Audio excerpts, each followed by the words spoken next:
하나님은 하나님의 역사를 이루기 위해서 각 시대에 적절한 지도를 세우셔서 하나님 구원의 역사의 목적을 이루십니다. 교회도 성도를 온전케 하고 교회를 강건하게 세우기 위해서 하나님이 지도자를 세워주십니다. 목사도 있고 집사, 권사, 장로, 신령직 분도 있고 교회 살림을 맡아가는 사역팀장들도 있고 큐티리러나 속장 같은 분들이 하나님의 일을 위해 세움받은 지도자들입니다. 세움받은 지도자들은 쓰임받을 수 있어야 됩니다. 사명이 있는 거죠. 성경에서 보여주는 리더십 모델을 보면 기본적으로 종과 목자와 청직입니다. 섬김의 종이에요. 선한 목자이고 충성된 청직이 되어서 하나님이 세워주시는 목표를 달성하기 위해 기쁜 마음으로 섬기고 성도들을 돌보고 사역의 열매를 남기는 지도자가 되는 것입니다.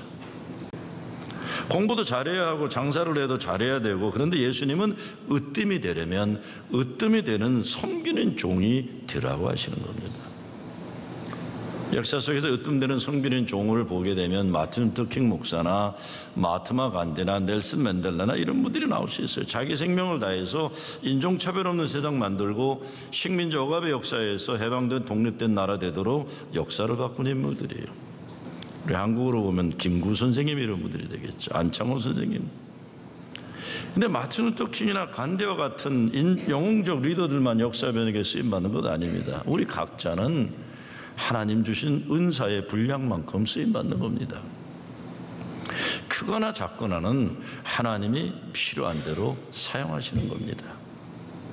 사실 우리는 너무 거창한 것들, 과시적이고 가시적인 것들에 빠져가지고 진짜 내용적으로 신실한 것을 못할 때가 많아요. 2주 전에 한국 Servant Leadership Academy, 그러니까 섬김의 리더십 아카데미 관계자들이 뉴욕에 왔어요.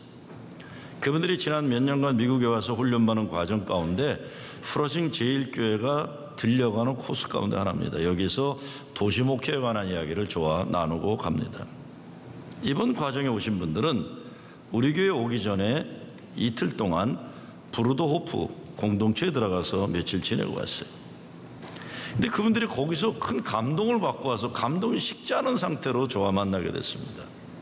이 브루더호프 공동체라는 건 아미시와 같은 평화주의자들이면서 아미시들처럼 이렇게 자기들끼리 이렇게 있는 게 아니라 여기는 거꾸로 바깥 세상에 적극적으로 참여해서 맨하탄에도 공동체가 있어요.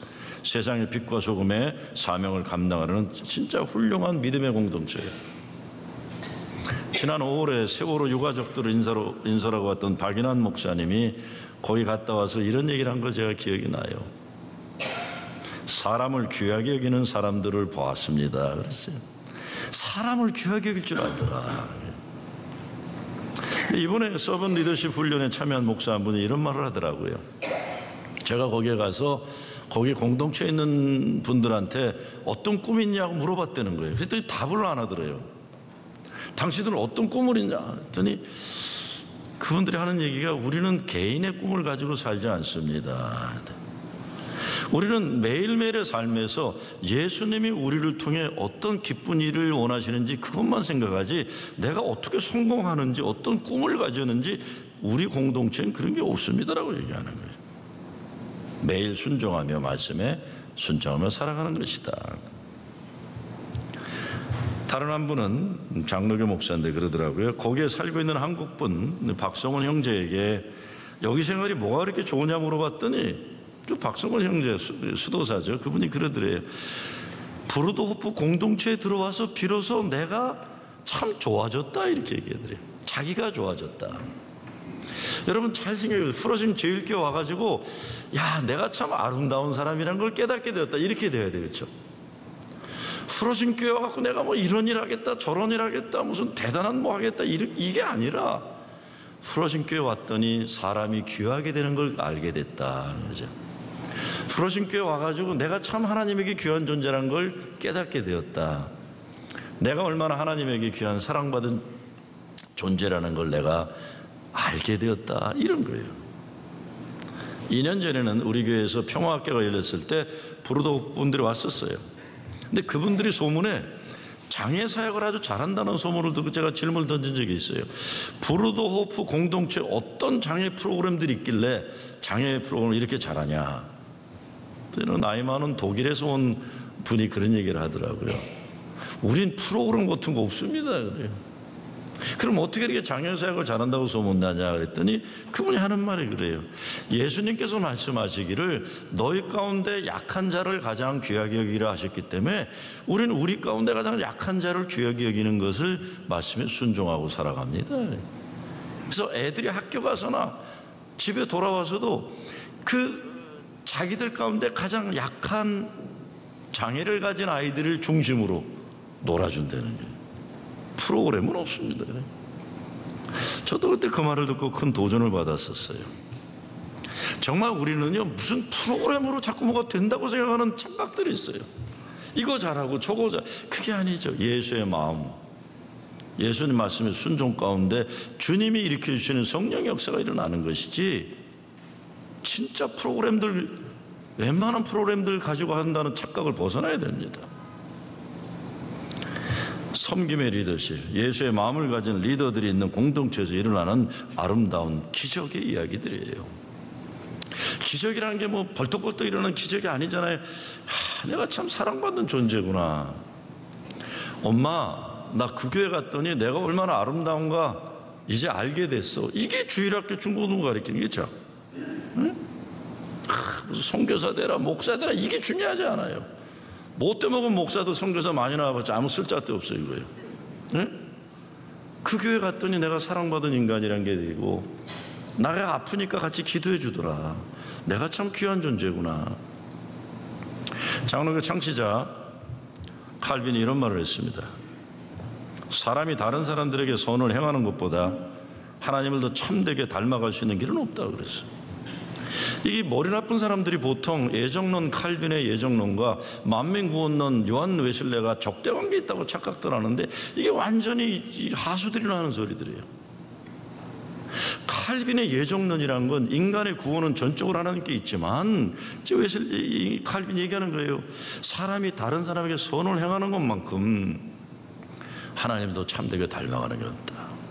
선하고 의롭고 아름다운 건 당연히 존재되는 거예요. 당연히 존재되는 거예요. 웨슬레가 만민구원론에서 우리 사회 정인이 무슨 이런 선한 행동 많이 한다, 웨슬레는 어떤 이 하나님의 주권적 역사를, 그런 적이 없어요. 웨슬레도요. 웨슬레는 하나님 십자가 은혜가 너무 커서 동생이 만입이 내게 있으면 그 있다 가지고 하나님 은혜 전한다 찬송 부르면서 당시 산업혁명 때문에 버림받은 사람들 속으로 들어가서 주님의 사랑을 나눴던 거지, 칼빈이나 웨슬리나 같은 맥락인 것뿐인데, 이게 후대에 허접하게 못 배운 사람들끼리 서로 장로교 감리교가 무슨 적대나 되느냐 하는 착각에 빠지게 되는 겁니다.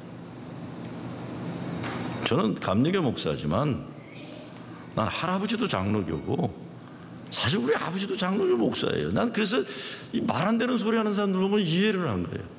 감리교 목회를 보면서 장로교가 더 귀하다고 느끼게 되고, 장로교에서 내가 첫 목회를 했기 때문에 야, 감리교가 있어서 장로교의 좋은 친구구나 이 깨닫게 되는 건데, 이거를 자꾸 이상한 갈등 관계로 넣은 건 딴 게 아닙니다. 믿음이 있는 사람은 선하고 아름답고 의로운 삶에 열매를 맺고 내용 있는 삶을 살아가는 거죠. 이거 없으면서 무슨 오직 은혜, 오직 믿음 얘기하면서 선하고 의로운 삶의 내용 없는, 이게 죽은 믿음이라고 얘기하는 거예요. 야고보는요. 예수에 대한 교리적인 생각, 이것보다 더 중요한 것은 예수의 말씀과 삶을 닮아가는 것, 이게 제자되는 삶인 거죠. 요한복음에 보면 섬김을 몸으로 보여주는 내용이 나오는데, 예수님이 제자들과의 마지막 시간을 발을 닦아주시잖아요. 근데 세상에서 출세하고 성공한다는 것은 높은 자리에 올라가서 남들이 내 발 닦아주길 바라는, 이게 전제되어 있는 거예요.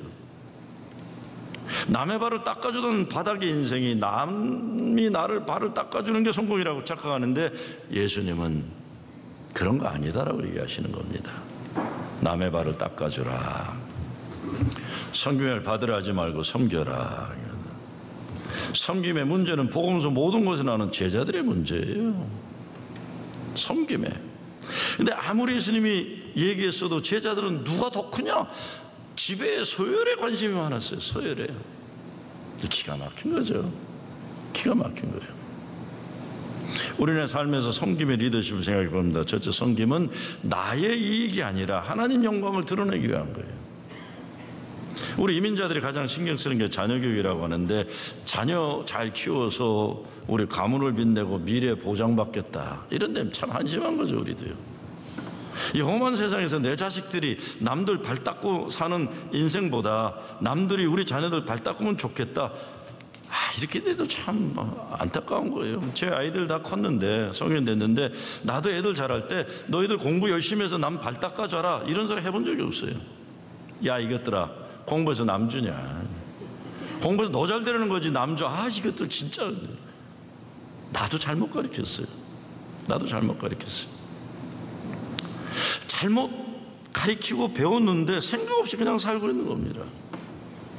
우리 예수 믿는 사람들이 예수님의 가르침으로 변화되지 못하기 때문에 세상은 변화되지 않는 거예요. 예수 믿는 사람들 정도 되면 돈 벌어서 남 줘야 한다, 출세해서 남 좋은 일 해야 한다, 공부해서 남 줘라, 이렇게 가르쳐야 하는 것이 상식일 거예요. 벌써 몇 년 전인데 감동적인 신문 기사를, 이것도 뭐 내셔널 뉴스페이퍼가 아니라 어느 작은 데 나온 기사를 제가 읽은 게 있어요.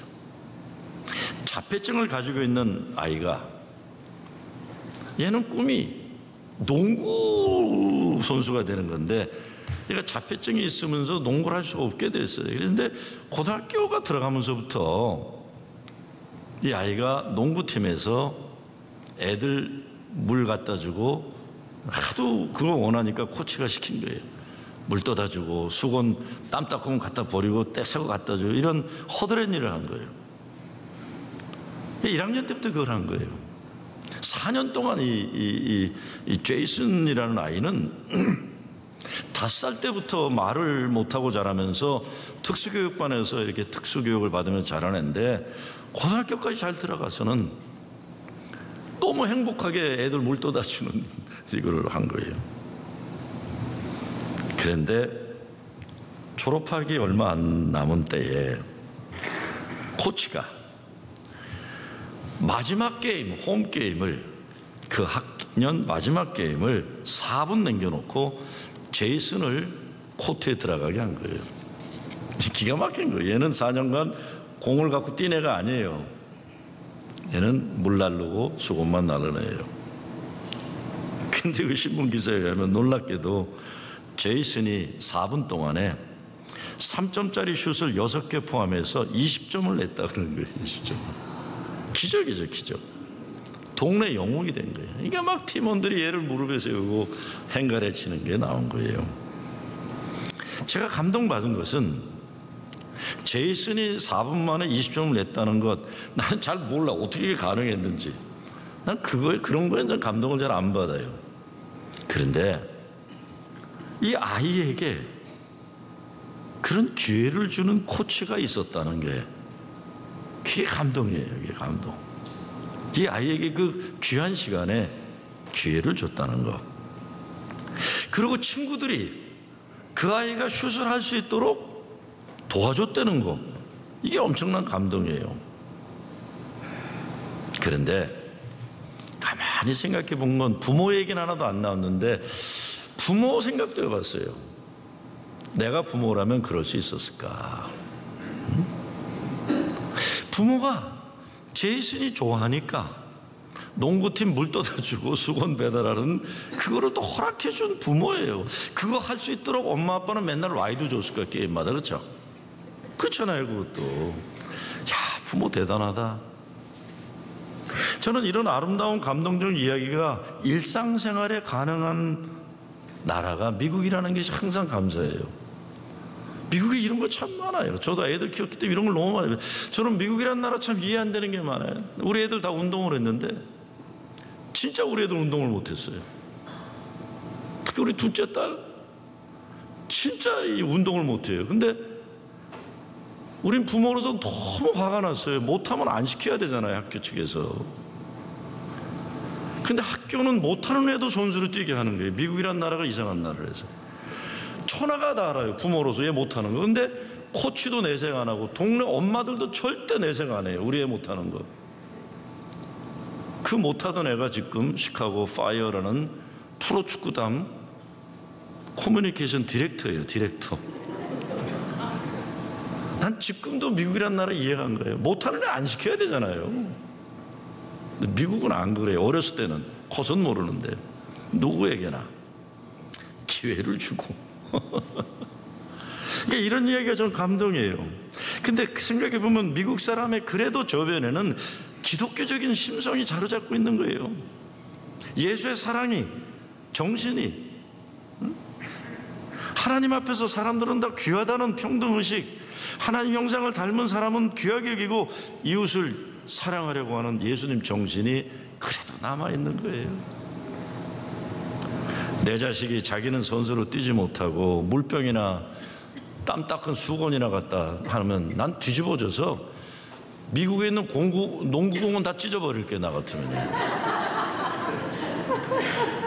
제이슨 엄마 아빠는 안 그랬다는 거예요. 저는 오늘날 우리들의 교회에 열심이 없어 문제도 아니고, 제가 목사지만 설교 잘하는 사람이 부족해서 이민교회 위기 맞이한다고 보지 않아요. 문제는 마음이에요. 예수님이 보여주신 긍휼의 마음이에요. 우리들 가운데 예수님 사랑이 없으면 경건의 모양을 갖추었지만 능력이 일어나지 않는 이것이 문제라는 겁니다. 나 혼자 사는 게 아니라는 거죠. 몇 년 전에 어느 교인이, 50대 중반의 교인이 저를 찾아왔어요. 목사님, 이제 돈도 벌 만큼 많이 벌었고 이제 뭐 평생 일 안 해도 살 수 있을 만큼 많이 벌었습니다. 목사님, 이제 사업 그만두고 여행이나 다니고 그러랍니다. 그래요. 50 중반, 참 좋은 분인데. 근데 제가 물어봤어요. 집사님, 그 가게에 지금 종업원들이 몇 명이나 돼요? 내가 알면서도 물어본 거예요. 한 10대 명 되는데요. 그러면 한 사람당 가족이 딸려 있다고 그래도 한 30명은 넘겠네요. 아유, 한 40명 될 것 같네요. 그러면 집사님 돈 많이 벌었다고 이 회사 저 가게 문 닫아버리면 그 3, 40명 되는 사람들은 뭘 먹고 살죠, 앞으로? 그랬어요. 가만히 있어요. 집사님, 그 사업체 하나님이 집사님에게 잘 청지기직을 감당해서 직원들 잘 살게 하고 동네 사람들 행복하게 만들어 주신 하나님이 주신 거룩한 일입니다. 나 혼자 돈 벌었다고 이제 그만하고 놀겠다고 하는 것, 그건 아닌 것 같습니다. 그랬어요. 그분이 저를 한참 쳐다보더니 알았습니다 그러고 가더라고요. 그랬더니 이분이 그만두기로 했던 사업체를 열심히 하더라고요. 그리고 자기 직원들한테 잘하더라고요. 몇 년 지난 다음에 찾아왔어요. 목사님, 목사님이 저 사업 정리하지 말라고 그랬잖아요. 그래서 참 직원들한테 잘해서 참 고맙습니다. 저한테도 참 잘하시고 교회 잘한 분이세요. 목사님, 아니 그 지역이 개발되면서요, 사업체가 아니라 땅값이 3배를 뛰었다는 게, 땅값이. 아이 목사님, 참 이 말씀 목사님도 꼭 드려야 될 것 같아서요. 그래서 집사님, 땅값 뛰었다고 또 훌딱 팔지 말아요. 직원들한테 잘하세요. 그리고 계산해서 감사원금은 정확히 내세요. 아직도 일하세요. 그 다음부터는 그분은 일이 돈 벌기 위한 게 아니에요. 하나님이 주신 청지기로서 자기의 사명이 되는 거예요. 어제도 저한테 카톡이 왔더라고요. 목사님 잘 지내시죠? 미국도 한국도 경제 문제가 심각합니다. 제가 걱정하는 것은 문재인 대통령이 판문점 선언이라는 엄청난 일을 해냈지만 이 경제 문제 해결 못하면요, 이 어떤 일도 앞으로 풀리기 어려운 거예요. 근데 한국도 지금 큰 이제 위기가 앞으로 오지 않았어요. 왜? 전 세계에 지금 경제 위기가 됐어요. 미국이 중국과 카나다, 유럽에 무역 전쟁 선포했어요. 거기다 이란 문제가 터지면서 중동 오일 유가 올라가고 악재가 계속 터져요. 나는 뭐 경제 정치 문제를 구체적인 해결 방안을 제시할 수 있는 실력도 안 되고 그건 내 분야가 아니니까 책임질 일도 아닙니다. 그러나 예수님 마음과 말씀에 근거한 성경적 원칙은 다른 건 아니에요. 나누고 서로 섬겨야만 서로 살 수 있다는 것. 경제도 정치도 똑같습니다. 저는 판문점 선언과 싱가포르 북미 정상회담의 목적도 동일하다고 봐요. 함께 살자는 거예요. 전쟁을 위해 투자되는 돈 줄이기 위해 평화하자는 것이고, 혼자만 잘 먹고 잘 사는 빈부차가 심하면 평화는 깨지는 겁니다. 함께 잘 사는 번영을 얘기하는 거예요.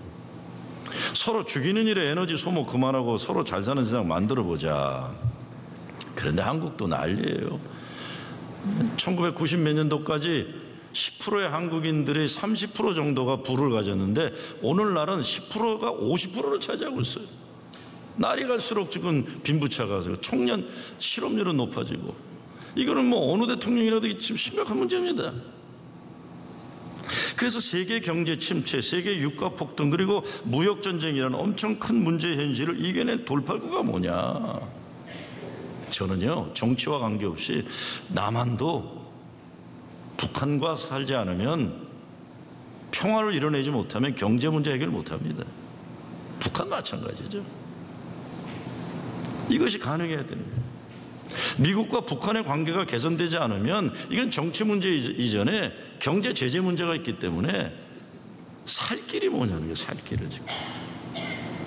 그리고 진정한 섬김은 예수님의 섬김에 이르려 하기 때문에 계산하지 않는 거예요. 말씀에 순종하면 하나님이 형통함을 주시기 때문에 순종할 뿐이에요. 우리는요. 섬김 그 자체를 기뻐하는 거, 그리고 친구는 물론 원수까지도 섬길 수 있어야 한다는 가르침이 예수님 말씀인 겁니다. 여러분, 아까 제가 말씀드렸잖아요. 내 일가 친척들, 내 친구들, 학연 이거 챙기는 네포티즘이 죽이는 일이라면 나와 생각이 다르고 나와 관계가 나빴던 사람들까지도 함께 살아가는 세상에 와야만 서로 살 수 있는 나라가 되는 겁니다. 두 번째, 겸손을 섬김을 위해 우리는 이생의 자랑과 교만인 육신의 정욕을 십자가에 못 박혀야 돼요. 사도 바울이 뭐라고 합니까? 이는 세상에 있는 모든 것이 육신의 정욕과 안목의 정욕과 이생의 자랑이니 다 아버지께로 쫓아온 것이 아니요 세상으로 쫓아온 것이라. 그래서요, 외적인 모습에 사로잡히는 성향입니다. 이생의 자랑이요, 자만하는 이기주의, 이런 거 모두 십자가에 못 박아라 이겁니다. 섬기는 사람이 높은 사람이에요. 하나님이 높여주는 사람, 높은 사람이, 능력 있는 사람이, 삶의 조건이 좋은 사람이, 없는 사람, 어려운 사람, 힘든 사람 발 닦아주는 게 사는 길이다, 예수님은 말씀하고 있는 것입니다. 우리가 하나님 믿는 사람들이라면 하나님이 우리를 사랑하셔서 남들보다 좋은 조건에서 잘 살 수 있게 하셨다면, 그래서 우리보다 어려운 사람들에게 힘이 되고 용기가 되고 그들을 살리는 일에 쓰임받으라고 부르신 겁니다. 먼저 믿은 사람은 아직 믿지 않은 사람들을 위해 하나님 믿게 하신 것이고, 남보다 넉넉하게 잘 사는 사람들은 못 사는 사람들과 나누어 먹게 하기에 넉넉하게 만드신 것이에요. 여러분, 자녀들이 공부 잘해갖고 좋은 직장 다니면 하나님께 먼저 감사하고, 그리고는 너희들을 하나님이 축복하신 것은 너희들보다 어려운 사람을 도우라고 하신 것이다. 여러분, 유대인들이 옛날부터 변호사, 의사, 사업가는 딴 문제가 되었죠. 많았던 거 딴 게 아니에요. 소셜워커들이 많았죠. 어려서부터 구약의 가르침이 나그네와 가난한 자, 고아, 과부 돌보는 게 중요하다 그래가지고 어려서부터, 그래서 의사, 변호사들이 많이 나온 거예요. 소셜워커들하고. 그게 뭐 돈 많이 벌기 위해서 나온 게 아닙니다. 아니에요. 그런 게 아니에요. 그러다 보니 하나님이 축복하셨다고 생각해 주는 거죠. 네가 의사 된 거 사람 살리기 위해서 하는 거다. 네가 돈 이렇게 많이 버는 거 돈을 필요로 하는 사람들 도우라고 하는 거다. 이래야 우리 자녀들이 삶의 의미를 찾게 되고 거룩한 소명을 가져서 신나게 살 수 있는 거예요. 섬김은 나눔이잖아요. 박원순 서울시장이 시장되기 전에 아름다운 재단, 나눔 재단 시작했잖아요. 그가 성공하는 사람들의 아름다운 습관, 나눔이라는 책을 이렇게 썼어요. 누구나 성공을 꿈꾼다. 성공한 사람이 되기 위해 온 힘을 기울이면서 매일매일 인내하면서 기다린다. 때때로 그 과정에 무리수를 두어 자신이나 주변 사람들에게 상처를 내기도 하고 소중한 것들을 잃어버리기도 하지만 말이다. 그렇게 많은 것을 희생해서 결국 높은 주위나 많은 재물을 얻고 이름을 떨치게 되었다 치자. 그러나 그것만이 진정한 성공이라고 말한다면 무언가 큰 아쉬움이 남지 않겠는가? 높은 지위도 재물도 없지만 게다가 이름을 떨치지도 못했지만 성공한 인생이라고 말할 수 있는 사람들이 있는 반면 세상에 자신의 이름을 알리며 높은 지위와 재물을 가졌지만 진정 성공했노라고 자신 있게 말할 수 없는 사람들도 분명히 있다. 그렇다면 진정한 성공의 기준이 되는 잣대는 뭔가? 나는 그 한 기준은 분명 남과 더불어 살아가려는 마음이라고 생각한다. 내가 가진 열의 아홉은 누군가에게서 받은 것이라고 생각하며 남과 나누며 살아가려는 마음, 그 마음을 지닌 사람만이 진정 인생에서 성공하는 사람이 아닐까? 그 사람들이 매일매일 습관처럼 행하는 마음, 아름다운 사람들의 그 마음은 바로 나누는 마음일 것이다. 마지막으로 예수님이 우리를 십자가에서 생명을 주시기까지 섬기셨다는 걸 깨닫고 믿어야 섬길 수가 있어요. 발 닦으라고 예수님인데 그게 됩니까? 안 되죠. 제가 요즘은 안 하시는데 우리 연세 많은 장로님 한 분이 오랫동안 예배위원으로 안내를 하셨어요. 제가 처음에 와서도 그 장로님 이렇게 보면 연로하신 장로님이 방문자들에 가서 아주 겸손한 자세로 카드 써달라고 부탁하고 그랬어요. 근데 어떤 사람들은 젊은 사람들이 이렇게 좁아요. 물에. 근데 장로님이 내색하신 걸 본 적이 없어요. 아이고 장로님도 참 대단하시다. 근데 그 장로님이 그냥 품성이 좋아서 그러실까요? 나는 아닐 거라고 봐요. 그분이 교회에서 그 연세가 있고 그러신 분인데도 그렇게 겸손하게 섬길 수 있는 건 예수님으로 인해 구원받은 자의 기쁨이 있어서 그런 거예요. 은혜를 아니까. 저 솔직히 말씀드리면요, 저는 그런 거 못해요. 제가 은사 테스트를 해봤어요. 은사 테스트. 내가 왜 그런 인간인가 내가 알게 됐어요. 하나님이 주신 은사가, 제가 은사 테스트 권위의 은사는 100점 만점에 95점 나오더라고요. 내가 권위가 이렇게 빵빵하잖아요. 권위. 섬김의 은사가 몇 점 나왔는지 아세요? 5점 나왔어. 5점. 아, 내가 그래서 그런 거. 이건 내 잘못이 아니구나. 전 진짜 잘 못해요. 완전히 하나님 잘못이에요. 왜 난 은사가 없어. 섬기는 은사가. 그런데 난 항상 그 장로님 뵈면 그래요. 아, 장로님 대단하시다. 저렇게 참으시네. 한 사람이라도 교회에 더 정착시키기 위해서 참으시고 또 참으시는 거예요. 그 속에는 은혜의 비밀이 있는 거예요. 저 사람이 예수 믿어 행복하겠구나. 그렇죠? 그게 가능한 거예요. 가능한 거예요. 가장 큰 섬김은 예수님 십자가 죽음으로 우리를 영원히 살게 하신 구원의 역사예요. 이 복음을 믿고 은혜를 감사할 때 진정한 섬김이 가능한 거죠. 교회를 어지럽힌 가장 나쁜 세상 가치관 가운데 하나가 스스로 높이 오르려는 욕망이에요. 이거 빨리 버리고 겸손한 섬김으로 변화되어야 하는 거예요. 예수님 동생 야고보가 야고보서에서 이렇게 말했어요. 표준 세변적으로 보면 무엇 때문에 여러분 가운데 싸움이나 분쟁이 일어납니까? 그래서 여러분의 지체들 안에서 싸우고 있는 유격에서 생기는 것이 아닙니까? 여러분은 욕심을 부려도 얻지 못하면 살인을 하고 탐내어도 시기함이죠. 가지지 못하면 다투고 싸웁니다라고 해서. 그러지 마세요. 남잘 되면 잘한다 박수 쳐주고 아주 나보다 잘난 사람이 있나 보다. 그런데 나도 잘난 날이 오겠지. 내가 잘난 건 다른 걸 거예요 어쩌면. 응? 우리 교회가 어떤 교회인가를 진짜 판가름하는 것은 과연 예수님이 말씀하신 것처럼 나눔과 섬김이 있는 교회인가 여기에요. 교회가 제대로 자기 역할을 하기 위해 많은 사람들이 헌신의 수고를 해요. 뭐 하나 제대로 하기 위해서 얼마나 많은 땀 흘림과 기도와 헌신이 요구됩니까? 그런데 아무리 많은 수고와 헌신이 있어도 바울이 얘기하는 것처럼 그 안에 사랑이 없으면 사람을 고치고 변화시키고 구원받게 하는 역사가 이루어지기는 어려운 거예요.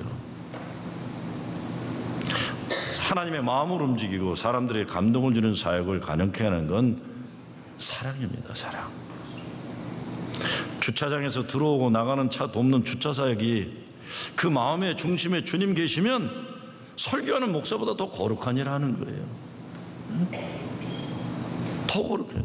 커피를 하나 끓여도 커피 마시는 사람을 사랑하는 마음을 끓이면 그게 거룩한 일이에요. 그래서 교황이 그런 얘기를 했죠. 직전에 요한 교황이 그러죠. 내 구두를 만드는 사람이 나보다 더 거룩한 일을 하는 사람이다라고 얘기를 했어요. 쓰임 받는 게 다른 거예요. 하나님의 아픔이 내 아픔이요 하나님의 기쁨이 내 기쁨이 되는 마음을 가진 사람이 하나님의 일을 하는 거죠. 사도 바울은 너의 몸을 하나님이 기뻐하신 거룩한 잔제사로 드리라. 이는 너희의 드릴 영적 예배니라. 가장 거룩하고 영적인 예배는 우리의 몸, 그러니까 우리의 물질과 시간과 달란트와 이 모든 것을 포함한 삶 자체를 드리는 것을 의미하는 겁니다. 우리에게 섬김의 일꾼이 필요해요. 자폐증으로 인생 어렵게 살 수밖에 없었던 소년 제이슨에게는 인생 살면서 평생 잊지 못할 큰 감동을 준 짐 존슨이라는 코치가 있었던 거예요. 오늘 주일학교나 고등부 선생님으로 헌신하는 여러분이 그런 분들인 거예요. 우리 교회도 얼마나 헌신적인지 몰라요. 젊은이들이. 특히 이번에 우리 보면 주일학교나 중고등부 우리 영어권 청년들이 그렇게 한어권 청년들이 얼마나 고마운지 몰라요. 저 사람들이 기적을 일으킨 주인공들이에요. 예수님이 찾으시는 큰 섬김의 일꾼 여러분들이에요. 한 어린이에게 천하의 가장 큰 하나님의 사랑을 주는 여러분 되시고, 한 청소년에게 하나님의 거룩한 꿈을 담아주는 사람들인 거죠. 한 잃은 영혼에게 예수님 만날 기회를 열어주는 사람들입니다. 아픔을 가진 한 이웃에게 주님 치유의 손길이 되는 겁니다. 제가 지금 아름다운 프로싱 교회로부터라는 건 딴 게 아니에요. 교회 들어오는 순간 구석구석에도 여기는 교인들의 정성이 담겨져 있구나. 제가 어제 내시빌에서 있던 오늘까지 열리는 모임인데 전 주일이기 때문에 일찍 왔지만 모임 갔다 오니까 재미난 걸 하나 발견했어요. 그 화단을 남성교들이 이렇게 했는데 하얗게 페인트 칠했는데 금요일하고 어젯밤의 차이는 줄이 반듯하게 놓여 있더라고요. 그것만 해도 어마어마한 차이예요. 줄이 삐뚤삐뚤게 있을 것 같은 건데 누군가 줄을 반듯하게 하고 누군가 페인트 칠을 하고 누군가 꽃을 심고. 그래서 저는 요즘에 비가 오면 행복해요. 새벽에 비 오면 아이고 깨끗해지겠구나. 이게 어디 건물만 그러고 있어요. 여기 드나드는 모든 사람들 가운데 하나님의 사랑의 정성이 작은 정성이라도 나눠주게 되면 기적이 가능해요. 여러분이 바로 주님이 찾으시는 그 섬김의 일꾼 되시길 주의 이름으로 축원합니다.